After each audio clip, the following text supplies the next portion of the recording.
Oi, turma, tudo bom? Eu sou a professora Maiara Brasil e hoje nós vamos ter mais uma aula de Na verdade, a nossa primeira aula de Sociologia em questão mesmo de conteúdo, porque a gente já falou algumas coisas nas aulas passadas. Eu levei um vídeo para vocês em sala de aula, né, sobre o racismo no trabalho, e aí eu tinha até marcado para a gente fazer um seminário em relação um júri simulado, né, em relação ao trabalho. Só que como teve a quarentena e teve outras coisas, nós vamos cancelar o trabalho, nós vamos cancelar esse júri simulado por enquanto, até acabar a quarentena, e aí a gente vai iniciar na apostila que fala sobre comportamento humano e consumo, tá?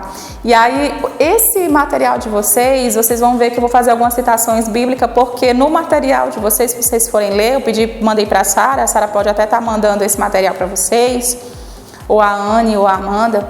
E nesse material permite da gente falar um pouquinho até das questões bíblicas, né? Algumas citações bíblicas. Então posso aqui, pela liberdade do autor do livro de vocês, dar umas citações bíblicas, e eu trouxe também algumas coisas que eu já tinha escutado por aí. Então nós vamos falar aqui sobre a violência. Claro que a apostila de vocês vai falar sobre o consumo, sobre o terrorismo, várias coisas. Mas hoje o foco é introduzir o assunto relacionado à violência, né? E eu vou passar também a atividade para vocês depois desse assunto aqui, para vocês irem respondendo com calma. E nós vamos ter ainda umas três aulas para poder finalizar o capítulo, mas vocês vão fazendo devagarzinho aí a atividade de sociologia. Então nós vamos ter aí o tema violência. E aí na apostila de vocês começa contextualizando o século XX, que para ele, o século XX, os autores do livro, para eles, o século XX foi o mais próximo que a gente vai ter. A nossa hoje tem muito registro, é muito recente, não só em questão de objetos históricos, mas até na mente de muita população que viveu isso. É muito presente o quê? A violência. Então, para os autores do livro de vocês, é muito recente a violência do século XX. Porque se a gente for estudar o século XIX, teve muitas guerras. Beleza, nós temos muitos registros de guerras no século XIX. Se você for estudar o século XVIII, nós temos muito registro de guerra. E, igualmente, outros séculos. E quanto mais antigo for, a gente vai tendo menos registro. Mas o século XX, em especial, é o século que nós vamos ser mais próximos. Nós estamos no século XXI, no começo do XXI nós vamos ser os mais próximos, nós vamos ter muita informação física, material sobre esse momento, e nós vamos ter muita informação mental, muita memória relacionada a isso, né? Se você falar sobre a Segunda Guerra Mundial em alguns lugares da Alemanha hoje, né, ainda pessoas que, claro que as pessoas diretamente que já eram adultas da época, talvez já não estejam vivas, mas o filho, o neto estão, e tem muita dor desse momento, é uma ferida aberta, né? Então é um século que lembra-se da violência, e foi um século que marcou, manchou, né, a nossa ideia de paz, a nossa ideia de humanidade. Então, o autor dos livros de vocês, os autores, vai falar ali de 1962, que foi o período da Guerra Fria, em que o mundo estava dividido, o mundo era bipolar, que a gente vai ver ainda em história, né, um dos assuntos de história. O mundo estava dividido entre Estados Unidos e a União Soviética. E aí, nesse momento, eles estavam vivendo a coexistência pacífica, ou seja, nós tínhamos armas nucleares, mas nós não vamos usar essas armas nucleares, nós vamos viver pacificamente com as nossas rivalidades, nós vamos resolver no diálogo. Só que não foi assim que aconteceu, né? Enquanto eles estavam coexistindo pacificamente, ou seja, eles estavam ali naquele território, resolvendo tudo na ideia, no discurso, no debate, eles estavam ali ameaçando um ao outro com o medo bélico, com a corrida armamentista, ameaçando os outros com o poder que eles tinham. Se você fizer isso, eu tenho um monte de bomba aqui, eu vou explodir o mundo, porque eles tinham acabado de passar pela Segunda Guerra Mundial, que nós também vamos falar um pouquinho, em que tinha bombas nucleares que chegaram a explodir cidades inteiras, estados inteiros. Isso era surreal para eles, porque no século XIX eram aquelas arminhas, né? No século XVI, aquelas armas mais antigas. Aí você vai lá para o século XV, aí tem os mosquetes. Então, o século XX nos apresentou as bombas nucleares, bombas que você não precisava de muito esforço para destruir uma cidade. Você já sabe quantos habitantes tem Imperatriz? Pesquisa aí. Imagine todas essas pessoas morrerem em menos de um segundo, né? E as pessoas da região de Imperatriz sofreu impacto nuclear e até hoje tem um problema. Muitas pessoas, depois das bombas, já falando da Segunda Guerra Mundial, muitas pessoas que tinham sofrido de bomba nuclear, que estavam próximos de regiões que tinham explodido bombas nucleares, sofreram impacto. Tem um caso de uma menina que nós vamos ver em história, que eu esqueci o nome dela agora, que ela sai correndo e aí ela não estava nem perto do confronto, mas a bomba nuclear é tão forte que ela sentiu a pele dela queimar, e ela começou a tirar a roupa e a pele dela queimando, né? Ela ainda está viva, se eu não me engano, ela já é uma idosa, e aí ela sentiu aquela bomba queimar a pele, mesmo que estando longe do território do conflito. Então, olha só o poder que uma bomba nuclear tem. Então, na Guerra Fria, eles estavam com medo de ter uma terceira guerra mundial, porque as armas estavam ficando cada vez mais poderosas, e guerra, ao contrário do que as pessoas pensam que guerra soluciona, a guerra ela destrói, a guerra ela mata, causa muitas feridas. Quem sobrevive a uma guerra sabe que a guerra só traz dor, ferida. Então, a Segunda Guerra Mundial acontece ali nos anos 40. E aí nós vamos ter na Segunda Guerra Mundial também uma grande mancha na memória da humanidade, que é o nazismo. O nazismo vai acabar com muitas pessoas, vai eliminar muitas pessoas, por causa das diferenças étnicas, enfim, vários tipos de diferenças. Por exemplo, judeus eram colocados, eu não sei se vocês já assistiram o Menino do Pijama Listrado, né? Eu acho que você já deve ter assistido, que eles colocavam judeus em campos de concentração para trabalhar, enfim, depois queimavam como se fossem nada, nem objeto. Não fazem isso nem com... Eu não teria coragem de fazer isso nem com a cadeira. Então, eu nem consigo imaginar com o ser humano. E as pessoas faziam isso, porque nem como objeto não era tratado. Porque no Brasil a escravidão aconteceu, os escravizados eram tratados como valiosos, uma peça valiosa, cara, né? Era um de ostentação. E os judeus no nazismo era considerado como menos do que isso. Menos ainda porque era colocado para ser carbonizados, era colocados em serviços com pouca comida, com um clima muito pesado, com um clima muito hostil, né? Pessoas que eram médicos, pessoas de todos os tipos de classes sociais eram colocadas nesses campos de concentração. Então é uma mancha mesmo de violência que o mundo carrega a Segunda Guerra Mundial. Nós vamos ter aí também a violência com muitos momentos aí da história. A violência é uma mancha na humanidade e promover a paz é necessário. Então, muitas instituições foram criadas após a Segunda Guerra Mundial. Muitas instituições elas começaram a surgir após a Segunda Guerra Mundial, após também a Guerra Fria. E se vocês forem perceber, o discurso que é muito falado é sobre paz. E ainda existem pessoas que acham que a paz é algo para pessoas fracas, né?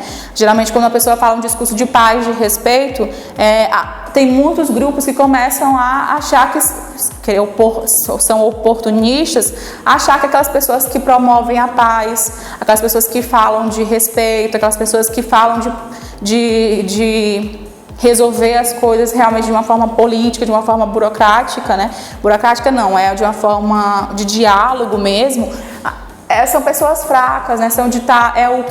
A mente que a maior parte das instituições que tomaram consciência de que a guerra é um problema, eles começam a trabalhar sobre isso, que a paz não é para pessoas fracas, isso não é uma fragilidade. A paz é uma forma de qualidade de vida da humanidade toda, né? Não só do Brasil, mas todos os países ter qualidade de vida, porque muitas pessoas se enganam achando que a guerra, né, que a ameaça, que você dominar alguém é uma forma de liberdade, mas na verdade não. A guerra é uma prisão, é uma morte. Toda guerra termina com uma morte ou com uma prisão mental. Então, se você analisar, a guerra não é bom. E aí, nós temos provas de que o ser humano sempre guerreou. Aí você, é natural, guerra, então, natural guerrear. Na verdade, desde o começo do tempo, os homens eles vão ali guerrear entre si, mas não quer dizer que a gente precisa repetir esses atos, né? Então nós vamos ter momentos na história em que os homens e as mulheres vão entrar em diversos conflitos. Por exemplo, foi achado um fóssil na Quênia em que alguns grupos do Paleolítico, lá da pré-história, guerrearam e um grupo foi lá e matou outro grupo, né? E foi achado um fóssil praticamente inteiro, né? Com os esqueletinhos lá, tudo bonitinho. E aí encontraram marcas de violência, de morte, né? Outra parte também, aí entra a parte bíblica que o livro de vocês cita, que é a parte de Caim e Abel. Então Caim e Abel já é dentro da antiguidade, ali nos primeiros momentos da vida. Se você não acredita na parte da evolução, né, de Darwin, mas aí o autor de vocês vem trazendo também a questão religiosa, que é o quê? A questão religiosa é trazer Caim e Abel, que foram os primeiros irmãos da Bíblia, e aí que um tinha tanta inveja do outro que acabou matando o outro. E o que isso tem a ver com a violência? É porque a violência, ela não nasce da agressão simplesmente, ela não nasce apenas do ato de agredir a pessoa, de eliminar a pessoa. A violência, ela começa com ideias nossas, com a nossa mentalidade, por exemplo, cobiça, vaidade, né, inveja. Muitas vezes, cobiça é aquilo de ter, né? A gente às vezes tem muito mais, claro que eu não sei como é que é a condição de vocês, né? Mas às vezes a gente já tem o necessário para viver, mas a gente quer mais, a gente quer muito, a gente quer o impossível, a gente quer 3, 10, 1000 vezes mais do que a gente precisa. A gente tem isso porque a gente tem a cobiça no nosso coração, né? E aí ele vem dizer o seguinte, ele vem dizer que nós cultivamos a violência com isso, né? A violência é como se fosse uma planta que todo dia a gente irriga ela com ódio, com cobiça, com inveja, e aí isso é ruim, porque chega a matar, como Caim matou Abel. Caim matou Abel por inveja, por cobiça, porque ele queria ser amado por Deus, ele queria que Deus olhasse para a oferta dele com o olhar que Deus olhava para a oferta de Abel. Então nós cultivamos ódio, vingança, né? E lá na Bíblia fala o seguinte, aí vem a parte bíblica. Na Bíblia fala que é preciso perdoar, e Jesus fala que nós precisamos rezar por aqueles que nos perseguem.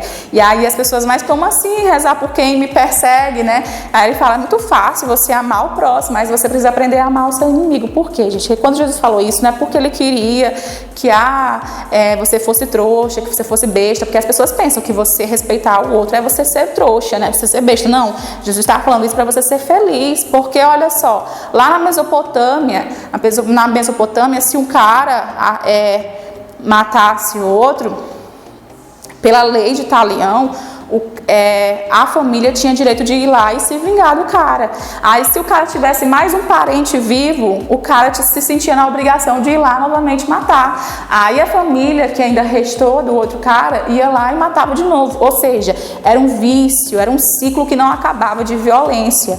E aí Jesus dizia o quê? Perdoa para você ser feliz, né? Perdoa para que você consiga viver na sociedade, porque muitas vezes a gente acaba se prendendo na dor e a gente quer machucar alguém para ver se a dor vai diminuir. Na verdade, a dor não diminui, a gente só cria um buraco, né? A vingança, se você já se vingou de alguém, espero que não, porque vocês são meninos educados, são meninos maravilhosos, mas já tem casos e relatos que vocês podem até ver no YouTube de pessoas que causaram isso, vingaram a sua família, o seu parente, mas aquela vingança não trouxe a pessoa de volta, aquela vingança não trouxe alívio para a alma. Então isso é muito ruim. Então por isso que Jesus diz o seguinte, olha, muitas vezes a outra pessoa não tem nem noção que você odeia ela. Então, aí é Shakespeare, né? Mas nem Jesus. A pessoa não tem nem noção que você odeia ela, mas você acaba criando dentro do seu coração muito ódio, muito rancor. E quem adoece, aí Freud fala isso, quando nós adoecemos, são emoções que nós vamos criando, cultivando no nosso coração. Por exemplo, se você cultiva o ódio, se você cultiva o rancor, começa a aparecer doenças em vocês. Vocês já perceberam que algumas pessoas que perdem alguns parentes ficam tão deprimidas, cultivam o coração com tanta dor, com tanta tristeza, que começam a ficar doentes. Vocês já perceberam? Essas pessoas ficam doentes fisicamente, psicologicamente, mentalmente. Então acontece por quê? Porque a pessoa ela vai enchendo a alma, o espírito dela com sentimentos que não valem a pena, sentimentos que realmente não convém para ninguém. E aí o padre Christian, ele vai falar o seguinte, que está cheio de gente que começa a ter cobiça, achando que a cobiça, ou seja, ter materiais, achando que a cobiça vai preencher a pessoa, que a cobiça vai alimentar a alma da pessoa, e a cobiça só traz mais vazio. Tá cheio de gente que tem carro, tem casa, né? Tem uma casa e tem um carro na garagem, tem uma piscina lindíssima, mas é uma pessoa infeliz. Tá cheio de gente assim. Por que vocês acham que a nossa sociedade tem tantos problemas, né? A depressão, a ansiedade, por quê? Gente, claro que tem muitos motivos, a gente poderia passar aqui várias aulas falando, né? Mas um dos motivos é esse aqui. As pessoas hoje na nossa sociedade estão tão preocupadas de ter, que acaba esquecendo de ser feliz. A gente quer ter a felicidade. A gente começa comprando para ver se nesses objetos existem a felicidade.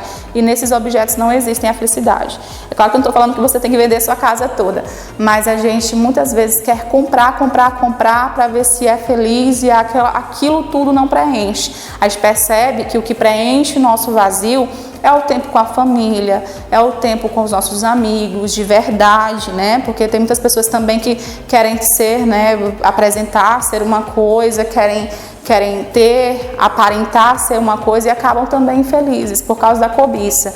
Então, por que eu estou falando tudo isso aqui? Porque nós vamos falar de violência, e a violência começa primeiro aqui e aqui, né? Então a violência, por mais que te fale da violência de forma científica, mas ela começa na nossa mentalidade, no nosso coração, no nosso sentimento, na nossa vingança, no nosso ódio. Então nasce do coração, nasce da nossa mente. Para Freud não é nada do coração, né? Para Freud é tudo aqui na cabeça, no frontal, né? Então bora lá, a violência ela pode ser aí institucional. Por quê? Porque através da cobiça, da rivalidade, ela ganha lugar, ela ganha espaço para que as pessoas possam usar a violência até inclusive física. Então, quando você está com ódio de alguém, se você for muito impulsivo, você vai lá e quer dar um soco na pessoa.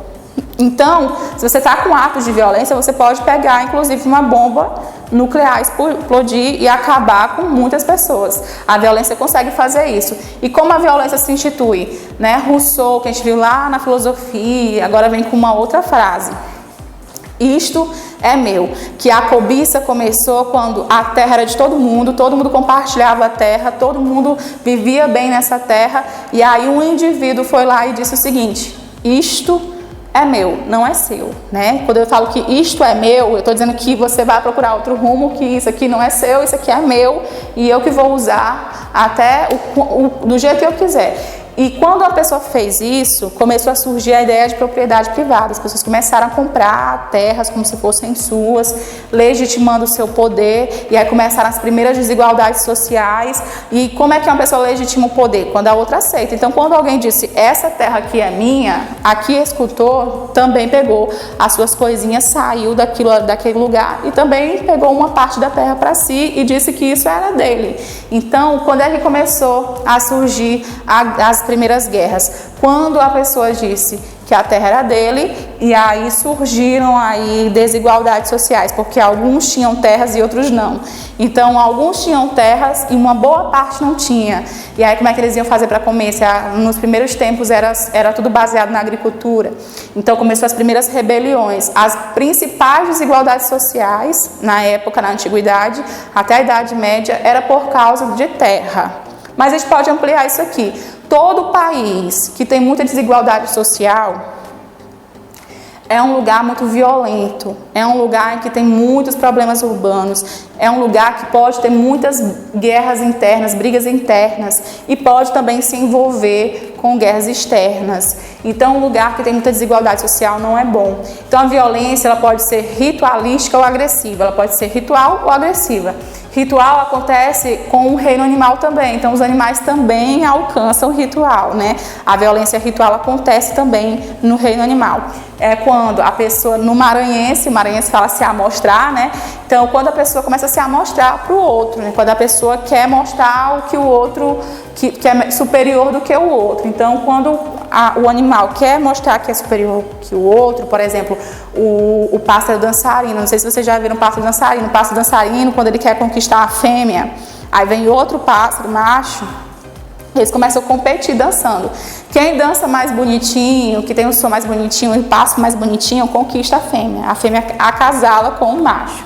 Então, através dos movimentos, dos sons, da exibição do corpo, até pássaros com as penas, o tamanho das penas, as cores da pena, é que vai fazer com que as fêmeas se atraiam por ele. Então, isso aqui os animais também fazem, nós seres humanos também fazemos. Quando nós queremos ser superiores aos outros, quando a gente mostra os nossos movimentos, o som que fazemos, por exemplo, cantores, né? Tem muitos cantores hoje, muitos profissionais que cantam mesmo, e aí tem muitos que se aproveitam disso, aproveitam dessa fama para poder comprar muitas coisas, encher de cobiça, e no final são muito infelizes, né?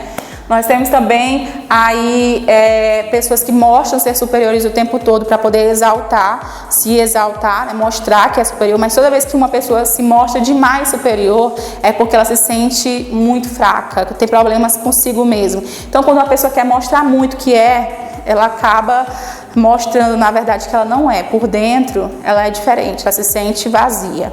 E aí, a outra que nós vemos aqui é a violência agressiva. A violência agressiva já é uma violência que interessa para o coletivo, porque a violência agressiva, ela não vai só mostrar ser superior, né? Não é uma pessoa tentando mostrar ser superior à outra, é uma pessoa que vai tentar destruir, inclusive, a vida da outra, ou seja, tentar eliminar ou ferir alguém, eliminar no sentido de morte, com armas, com emboscadas, traições, né, danos físicos e materiais. É aquelas pessoas que quando elas vão atacar alguém com palavras, né, é aquela que quer também dar um soco, que quer quebrar a cadeira, quer quebrar o carro, e aí essas pessoas podem ser presas. Isso é um crime hoje, né? A agressão é um crime.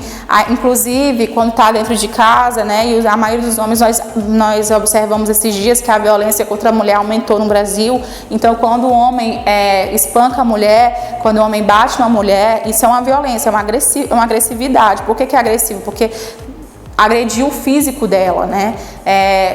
E até tem um risco de morrer, né? Muitas mulheres aí são mortas por causa do feminicídio dentro de casa. E também material no sentido de que, inclusive, quando, por exemplo, alguém vai roubar uma loja, e se tiver alguém lá, eles tentam eliminar essa pessoa para que não seja testemunha, e também acabam quebrando o vidro, acabam quebrando os itens da loja. Então, isso é uma forma de violência. Então, no livro de vocês vai ter vários exemplos dessa violência, de forma histórica, como na pré-história, na Roma, na Revolução Moderna, na Revolução Contemporânea. Eu coloquei esses exemplos aqui porque são os mais importantes, só que tem muito mais material de vocês em relação à história, exemplos históricos. Só que por que eu falei isso para vocês? Isso aqui é uma terapia? Não. É porque nós vamos ver a violência no sentido social da coisa, né? Nós vamos ver a violência no sentido social. Mas também, se você é daquela pessoa que acha que violência é normal, talvez você está indo para um labirinto, talvez você esteja perdido, porque não é. Ou então, se você é uma pessoa que você acha que falar de paz é uma fraqueza, falar de paz é perigoso, né? Você tem que se avaliar, porque na verdade nós estamos aqui para poder entender que a violência, quando causa desigualdade social, causa pobreza, causa desgaste emocional, causa guerra, causa conflito, causa rebelião. Então, isso tudo que eu falei para vocês não é uma besteira. Tudo isso que eu falei para vocês realmente é para evitar que conflitos maiores aconteçam. Não só com você, porque como você viu aqui, tem muita coisa pessoal, não é só com você, com o seu bem-estar, mas também com o bem-estar da sociedade, que nós vamos ver na próxima aula. Espero que vocês tenham gostado e até a próxima.